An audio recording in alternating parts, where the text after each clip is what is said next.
Mal-estar do médium antes das reuniões. O magnetismo e o são, com E efeito. o espiritismo? Ah, é o espiritismo, é aquela correção que você tinha falado. O magnetismo e o espiritismo, com efeito, são duas ciências gêmeas que se completam e explicam uma pela outra. Então, ele já começa mostrando a relação íntima que tem, né, o magnetismo e o próprio espiritismo. Deixa eu explicar esse erro aí. Diga. É, foi a corretora ortográfica que alterou até a fala a citação aí da fala de Kardec. E o Vitor, depois ele corrigiu. Mas esse arquivo que ele corrigiu por último, eu não tenho. Não, o Sebastião já tinha esclarecido isso, é que a gente esqueceu. Então, a pergunta é a seguinte: já escutamos de vários médiuns referências ao mal-estar que apresentam desde os dias que antecedem a reunião mediúnica, responsabilizando pelos sintomas desconfortáveis as influenciações maléficas dos espíritos obsessores, em decorrência do tipo de atividade mediúnica que desempenham. Gostaríamos que o caríssimo irmão nos ilustrasse um pouco a respeito, pois muitos desconhecem os fatores causais de tais fenômenos.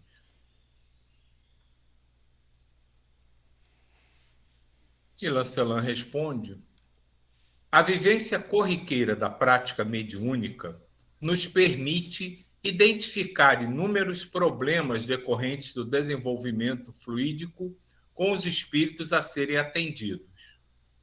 Comecemos por lembrar as correntes filamentosas do pensamento, que, ao se expandirem, viabilizam uma espécie de ponte entre o campo mental do médium e o da entidade desencarnada. Esse canal de comunicação pode atrair para o médium outras implicações nocivas na dependência das variações vibratórias de seu próprio pensamento. Médium não é só aquele que se desempenha no instante da sessão espírita. O medianeiro é detentor de sua faculdade psíquica em todos os momentos da jornada, fato que o condiciona ao cultivo de desejável disciplina mental, em razão de a maioria ser inconstante no manejo dos quadros expansivos da mente. Deixa eu só fazer um comentário aqui, porque acho que na pergunta ele coloca como aproximação do obsessor, né? E não é só isso, que às vezes é que ele coloca aqui. Sintoma desconfortável, influenciações maléficas dos espíritos obsessores, né? E o que a gente tem percebido até na nossa própria reunião aqui, que algumas pessoas já vêm se sentindo um pouco esquisitas, normalmente da véspera do nosso encontro, e não são necessariamente ligados a espíritos em grandes desequilíbrios ou que pretendam fazer mal a nenhum dos participantes da reunião. São apenas que emitem algum tipo de vibração um pouco ainda em desequilíbrio dentro da sua estrutura psicoespiritual, né? E isso é captado por alguns de nós e traz isso para a reunião. Provavelmente, mantendo essa ligação, é que esse espírito vai ser alcançado pelas irradiações, né, e pela ajuda necessária, né, naquele momento. Né?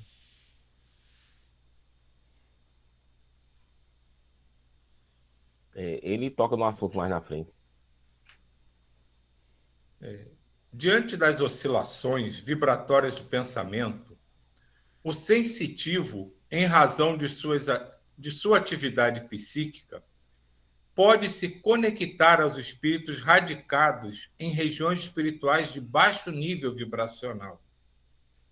Tal contingência pode desencadear-lhe mal-estar geral, tontura, distúrbios digestivos, dor de cabeça, estado melancólico, tristeza, mau humor, desgaste das forças vitais, além de outros transtornos.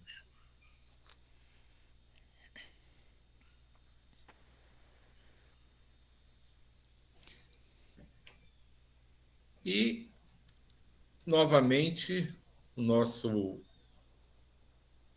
dos nossos escritores, né, o Dr. Vitor, ele pergunta: o que nos causa estranheza é o fato de o mal-estar, às vezes, se manifestar com bastante antecedência.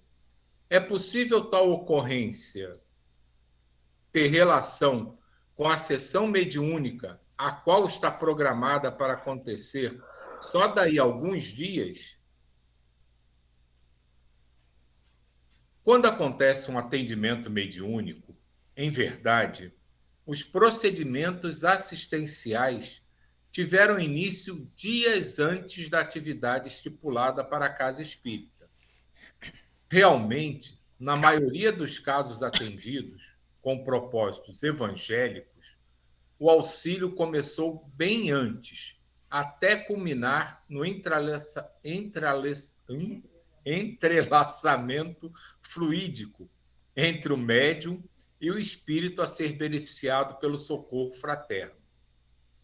São situações em que o médium se vincula às correntes mentomagnéticas provenientes da entidade socorrida e, consequentemente, manifeste certo desconforto. Por conseguinte, é recomendável que cada médium consiga identificar psiquicamente as imantações exteriores e busque a autoharmonização por meio da prece e da confiança em Deus. Só um rápido comentário aqui. Isso aqui é o que a gente vê normalmente, mas até agora, né, a gente está numa experiência real da pessoa que começa a abrir sua mediunidade e já está acompanhando algum grupo de trabalho. E essas sensações se tornam extremamente confusas e desagradáveis para a pessoa, né? Que não entende o que está acontecendo, que começa, às vezes, a achar que fazer aquele determinado tipo de trabalho é uma coisa ruim, porque ele se sente mal, e isso tem sido causa do afastamento de grandes possibilidades mediúnicas, porque tem faltado a esses médios o apoio necessário para que ele tenha tempo de compreender tudo o que está acontecendo.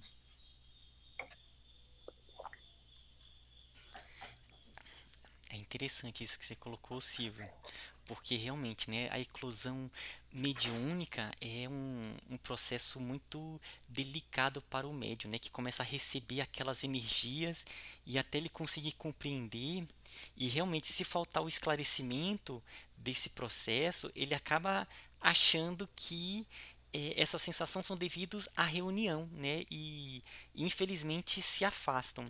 Então, essa parte dele ser esclarecido desse processo, principalmente se for inclusão mediúnica, é importante. E é uma das vantagens dele começar por um trabalho de desenvolvimento mediúnico, aqueles trabalhos mais simples, né? Porque ele vai sentindo, vai aprendendo as características. E um ponto que eu queria falar também aqui do texto, porque na parte anterior ele falou sobre essa questão de que o médium, né, e algo que a gente sabe, né, ele é médium 24 horas por dia. E nesse aspecto não é que ele é somente, ele está individualmente como médium, né? Ele está junto em uma relação com os mentores e com os espíritos ali, obsessores, espíritos, enfim, dos mais variados tipos. E, inclusive, aqueles que mantêm um padrão vibratório alto, eles estão trabalhando constantemente, né? Os mentores estão ali trabalhando com aquelas emissões, com aquela característica de modulagem que o médium tem, mesmo que ele não saiba, né? Então ele está assistindo um filme, é um filme tocante, ele não sabe, mas ele pode já estar sendo ali participando de atividades. Então é uma característica que o médium tem, que é essa possibilidade, às vezes, de trabalhar, mesmo que ele não saiba, né? Então, por isso que é importante, principalmente, isso para qualquer pessoa, mas principalmente para o médium ostensivo, essa busca constante da auto-harmonização por meio da prece e da confiança em Deus, né? Porque ele vai fortalecendo essa conexão com os mentores e passa a auxiliar muito mais a espiritualidade maior em trabalhos que está além do trabalho mediúnico, do trabalho durante o sono. E o último caso que eu também gostaria de falar dessa parte é, é um caso, né, que tem no livro, naquele livro do Manuel Filomeno de Miranda, que é Nos Bastidores da Obsessão, que é o primeiro livro que o Manuel Filomeno de Miranda escreveu. E ele vai contar um caso de um trabalho de desobsessão que ele fez ainda encarnado, né? E depois, desencarnado, ele soube de todo o processo, né? Ele teve acesso, né? Porque encarnado as informações ficavam na sua memória extrafísica, ele não tinha completa lembrança. E depois que desencarnou, ele se lembrou de todo esse processo e escreveu. E é interessante porque realmente foi um trabalho que foi quase, se eu não me engano, né, se alguém puder é, me lembrar, mas foi há mais de um mês. E eles, durante o sono, eles se encontravam, eles participavam. Foi um trabalho tão grande, com tantos aspectos, e eles participando. Durante o sono, eles em desdobramento, eles iam e foram nas regiões umbralinas para conversar com determinados espíritos. Então a gente vê que o trabalho realmente é muito maior do que o trabalho que acontece só ali, né? E encarnado, eles estavam no trabalho acontecendo. Então acho que isso é uma boa, é um exemplo desse texto aqui. Posso fazer uma pergunta? Assim, a gente está falando dos médios que trabalham, né? E aqueles que, assim, não desenvolvem, assim, eles têm a mediunidade, eles têm todo coisa, mas eles não estão dentro de casas, não estão. E às vezes, até por passar mal, não querem nem pensar em ir para uma casa ou desenvolver. Como é que faz? Porque assim, tem pessoas que têm isso, né? Eu, aqui a gente está falando só do que está em desenvolvimento, né? Não das pessoas que têm essa mediunidade e que. Como é que elas ficam dentro disso? Na verdade, Tiva, a gente não está falando especificamente só daqueles que trabalham em casa espírita, não. Que a mediunidade é uma condição inerente do teu ser. Ela não é uma coisa que simplesmente um determinado ponto da sua vida você adquire e passa a ser médium. Aquilo já faz parte de você. E pode, por várias circunstâncias envolvidas na tua própria programação, aquilo eclodir de uma forma mais forte ou mais leve.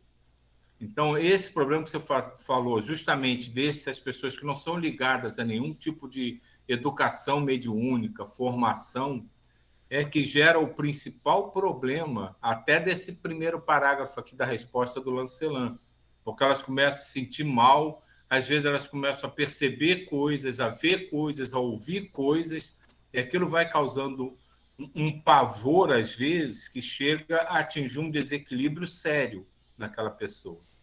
O ideal seria que todo mundo, de alguma forma, fosse acolhido para tentar começar a compreender o que estava acontecendo, o que está acontecendo, como aquilo pode envolver, mas aí nós esbarramos em outra barreira, que são das vários setores religiosos que existem.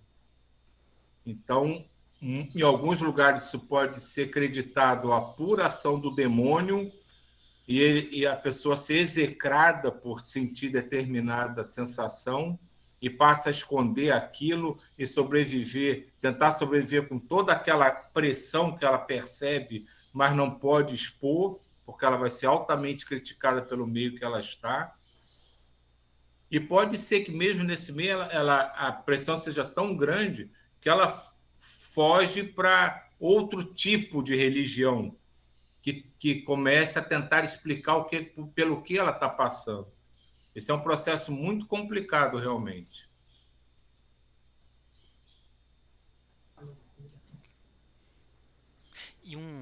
ainda sobre esse ponto, Diva, as pessoas que têm essa característica, é interessante, assim, pelo menos que ela siga algum caminho espiritual, né? Então, se não for pelo espiritismo, algo que a toque.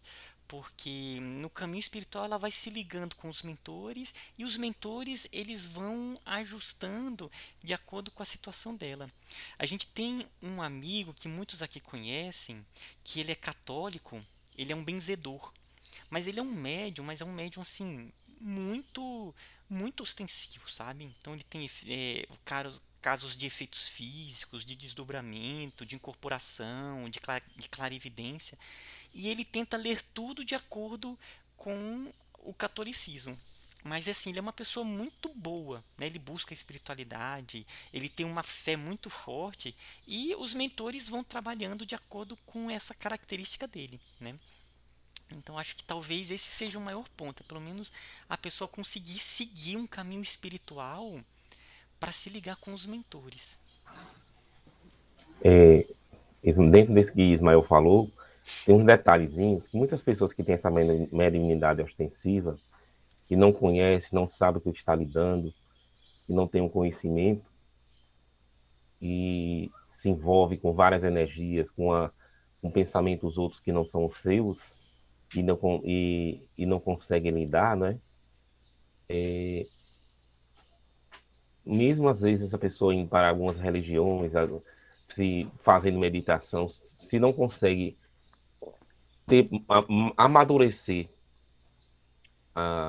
essa relação mediúnica, ela não consegue se equilibrar. E a gente vê isso mesmo dentro do movimento espírita, médios que têm uma mediunidade ostensiva, que, vamos dizer assim, entre aspas, né? Assim, só para entender o que eu estou falando, que não é uma coisa assim muito direta. Não trabalham com a mediunidade. Isso aí, se trabalhar com a mediunidade é muito amplo, né? Que eu estou falando. Não estou falando em sentido estrito. Não utilizam a mediunidade e isso mesmo dentro da doutrina espírita.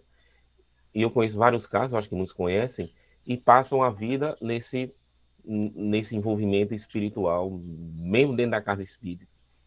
Tem momento que se envolve num processo obsessivo, que vê as pessoas, vê e tem medo, mas não quer conhecer, estudar e nem procurar harmonizar, entender, compreender e colocar em atividade sua relação mediúnica, né? Então eu falo isso não só fora da casa espírita, mas dentro da casa espírita que acontece. Eu conheço vários casos de médios que têm grande dificuldade de aceitar a sua mediunidade. E ele fala aqui na frente, mais na frente, nos capítulos na frente, ele fala um pouco sobre isso. Inclusive de médios com grande potencial, já com grande desenvolvimento, que acaba abandonando o trabalho porque não aguentam a carga que eles começam a sofrer em função disso, né? Eu e o Silvio tivemos um caso concreto, não foi, Silvio, na nossa reunião?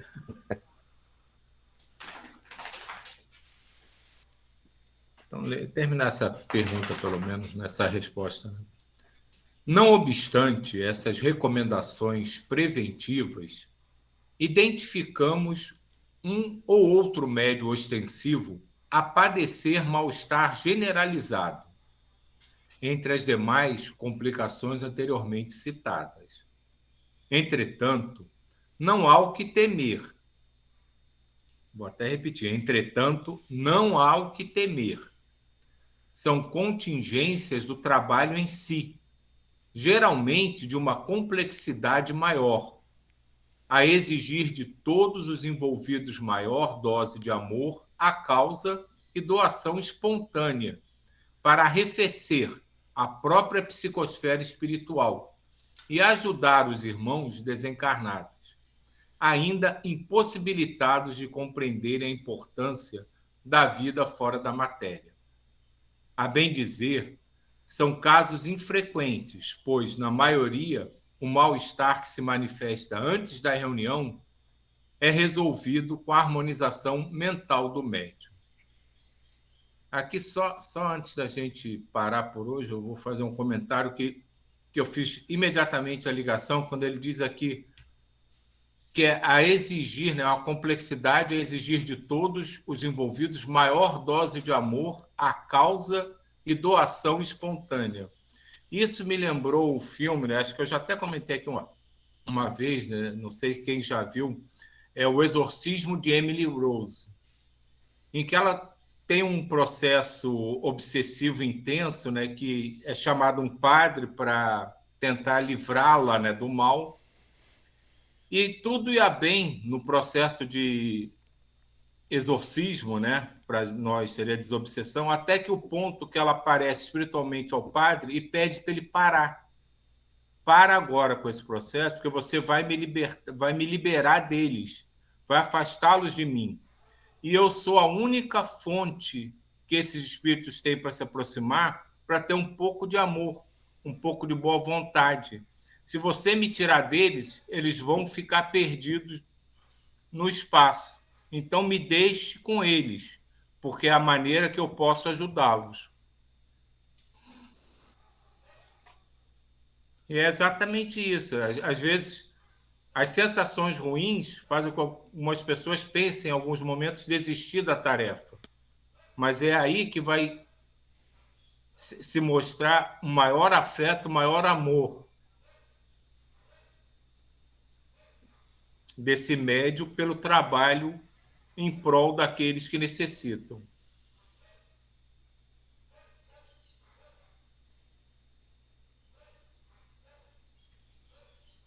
Acho que a gente pode parar por aqui, né? Só para complementar isso, só rápido, 2 palavras. Isso se chama abnegação e renúncia. Esse personagem. Que é que a grande parte dos médios tem também essa qualidade. Porque muitas vezes os médios estão em situações muito difíceis, mas eles estão ali firmes, sendo amparados pelos amigos, benfeitores.